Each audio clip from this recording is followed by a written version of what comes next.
C'était un métier pour lequel je pourrais me réveiller tous les matins avec plaisir. Je ne verrais même pas de contraintes, même si je croulais sous le boulot, parce qu'au final je serais passionné. Il s'avérait que la mode m'attirait beaucoup.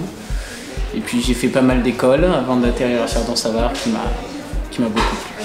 En fait, lors de mon premier entretien, en fait moi j'étais arrivé avec une idée parce que bon, j'avais des idées un peu arrêtées sur les écoles de mode. Et j'ai trouvé ça vachement sympathique, c'était plus convivial que scolaire, donc c'est ce qui m'a plu.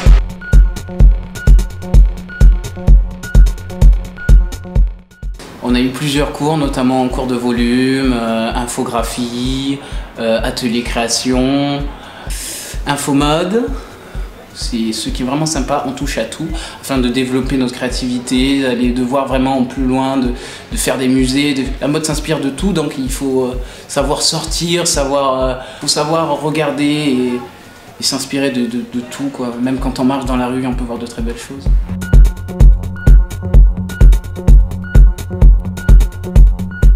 Le point sur lequel j'ai progressé le plus, je pense, c'est le dessin.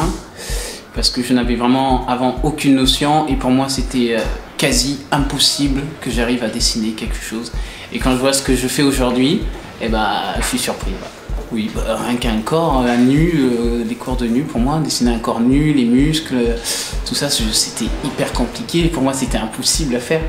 Et aujourd'hui quand je vois en fait les méthodes de travail et tout ça, c'est ma première année créative. Et c'est excellent, c'est excellent. J'avais jamais fait ça, je découvre énormément de choses. J'ai appris à coudre, à broder, à ne pas m'arrêter au premier jugement. Je pensais qu'il y avait assez de facilité dans ce métier-là, mais pas du tout. C'est un métier hyper compliqué. Il faut se donner les moyens si on veut réussir.